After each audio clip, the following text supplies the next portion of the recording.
గౌరవ చంద్రబాబు నాయుడు గారి నాయకత్వంలో, ఆయన మార్గదర్శకత్వంలో, వారి నాయకత్వంలో ఆంధ్రప్రదేశ్ దేశంలోని అగ్రగామి రాష్ట్రంగా అవతరిస్తూ ఉంది.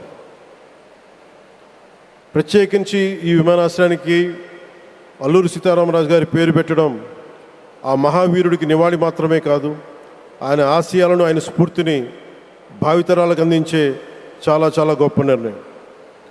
జి మల్లికార్జునరావు గారు, జిఎంఆర్, అందరూ ప్రేమగా పిలుచుకున్న జిఎంఆర్ గారు, వారు దీన్ని కట్టడం, శ్రీకాకుళం జిల్లా నుంచి వచ్చి, రాజాం నుంచి వచ్చి శ్రీకాకుళం వెనుకబాటుతనానికి ఆయన కృషిని ట్రస్టుల ద్వారా అందిస్తూ, ఆయన నేతృత్వంలో, ఆయన నాయకత్వంలో ఎయిర్పోర్ట్ నిర్మించడం మనందరికీ చాలా చాలా గర్వకారణం. ఈ సందర్భంగా మనందరం ఒక నిర్ణయం తీసుకోవాలి. పండ్లున్న చెట్టుకే రాళ్ళు వేస్తారంటారు. కష్టపడే కుటుంబ సభ్యుడు, తండ్రి కావచ్చు, పెద్ద కొడుకు కావచ్చు, అందరూ అతని మీద పడతారు. నువ్వు ఎక్కువ కష్టపడు, ఎక్కువ తిట్లు తింటావు. అలాంటిది మనం ఎలాంటి పరిస్థితుల నుంచి వచ్చాం? భారతదేశం ఒక పరిస్థితిలో బంగారాన్ని కూడా తాకట్టు పెట్టుకునే పరిస్థితి వచ్చింది. అలాంటి పరిస్థితుల నుంచి దశాబ్దం పైనుంచి మూడోసారి ప్రధానమంత్రిగా ఆయన ఈ రోజున మన దేశాన్ని నడిపిస్తూ ఉన్నారు. అలాంటి ప్రధానమంత్రిని చాలామంది ఆయన మీద మాట్లాడుతూ ఉంటే, ఆయన్ని అనకూడని మాట్లాడుతూ ఉంటే నా గుండె కదిలించేసింది, నా కన్నీళ్ళు వచ్చినాయి, బాధ వచ్చింది. దేశం కోసం కష్టపడే వారికి ఇవా చివరికి మనం ఇచ్చేదే. కొత్త తరానికి ఏం తెలుసు? ఆయన పడ్డ కష్టం. ఒక్కరోజు కూడా సెలవు తీసుకోలేదు మన ప్రధానమంత్రి గారు. ఈరోజు పెట్టుబడులు వస్తున్నాయి మనకి, ఒక్కరోజు కూడా సెలవు తీసుకోలేదు. శత్రు దేశాలు, మన అభివృద్ధికి ఈర్ష్యపడే పశ్చిమ దేశాలు, వీటన్నిటినీ తట్టుకొని ఒకవైపు విదేశాల్లో ఉండే శత్రువులతో పోరాడాలి, దేశాన్ని అభివృద్ధి పదంలో తీసుకెళ్దామంటే అంతర్గత శత్రువులతో పోరాడాలి. అలాంటి వ్యక్తికి మనం ఇవ్వగలిగేది కేవలం మేమున్నాం మీ వెంట, మీ మీద మాట పడితే అది మా మీద పడ్డట్టే, అదే మనం వారికి ఇవ్వాల్సింది. నిజంగా ఆయన జంతర్ మంత్రులు అన్ని మాట్లాడుతూ ఉంటే నేను ఈ రోజున ప్రధానమంత్రి గారికి ఒకటే ఇస్తున్నాను, మిమ్మల్ని కొట్టే నాయకుడు లేడు ఈ భారతదేశంలో, రాబోడు. కానీ మీరు పడ్డ శ్రమ, మీరు పడ్డ కష్టం ఎవరు తీసుకోలేరు. ఎన్ని బాధలు పడ్డా, ఎన్ని దెబ్బలు తిన్నా ఈరోజు మనం గర్వంగా చెప్పుకుంటున్నాం. మన ఉత్తరాంధ్రకి ఎయిర్పోర్ట్లు వచ్చినాయి, ఇన్ని లక్షల పెట్టుబడులు వచ్చింది ఆంధ్రప్రదేశ్కి.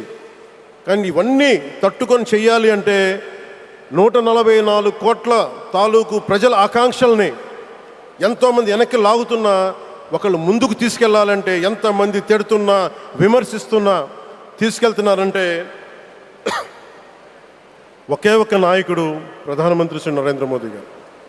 నేను ఎందుకు తపన పడ్డాను, నేను అలయన్స్ కోసం ఎందుకు తపన పడ్డాను, మీ నాయకత్వం మాకు కావాలి ఎందుకు తపన పడ్డానంటే, ఈరోజు ఎయిర్పోర్ట్ ఆపేశారు. ఒక చిన్నపాటి ఎర్ర బస్సు కూడా రాని చోట ఎయిర్పోర్ట్ అవసరం లేదన్న వ్యక్తులకి సమాధానం ఇదే. ఇన్ని వేల మందికి ఇన్ని వేల కోట్ల పెట్టుబడి వచ్చింది అంటే, ఆశీస్సులు కావాలంటే దేశం కోసం నిలబడే నాయకుడికి మన అండగా ఉంటే ఏం జరుగుద్ది అంటానికే ఈ భోగాపురం ఎయిర్పోర్ట్ ఈరోజు ప్రారంభోత్సవం నిలువెత్తు నిదర్శనం. ముఖ్యంగా 25 సంవత్సరాలు లోబడి ఉన్న పిల్లలున్న ప్రతి ఒక్కరికి కూడా నేను ఈ సందర్భంగా తెలియజేస్తున్నాను, పిల్లల్ని సరైన దారిలో పెట్టడం, సరైన సంస్కారాలు నేర్పించడం చాలా చాలా అవసరం. ఈరోజు పొద్దున్నే ప్రధానమంత్రి గారి స్టేట్మెంట్ చూశాను. ఆయన తిట్టిన, ఎన్ని దూషించారో వారిని కూడా పెద్ద మనసుతోటి క్షమించారు ఆయన. అలాంటి ప్రధానమంత్రి గారికి మీ పాదాలకు నేను నమస్కారం తెలియజేస్తున్నాను. నిజంగా మీ ఉన్నతి, మీ ఔన్నత్యం ఈరోజు చాలా చాలా స్ఫూర్తిదాయకం.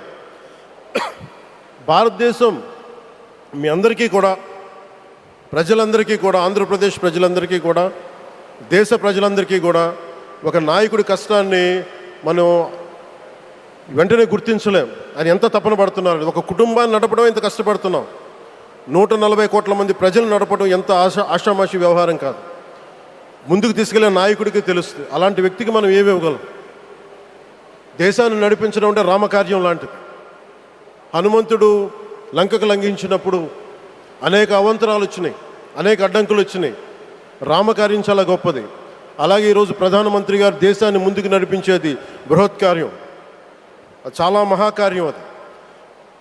అలాంటి వ్యక్తికి మనం ఇవ్వగలిగేది,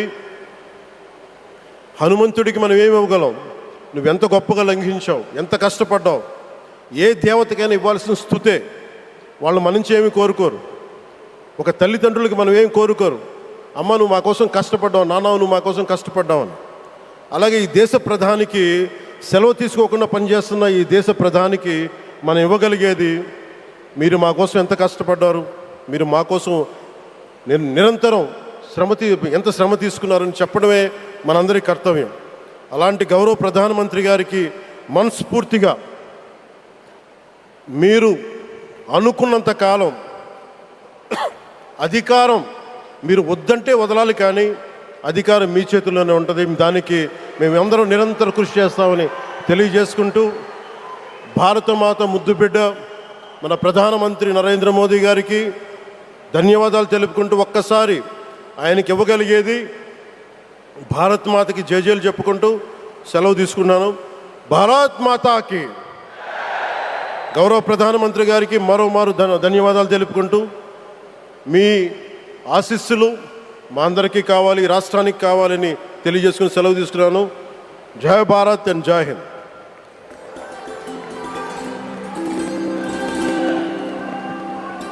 thank you sir, thank you very much. దూరదృష్టి, మౌలిక వసతుల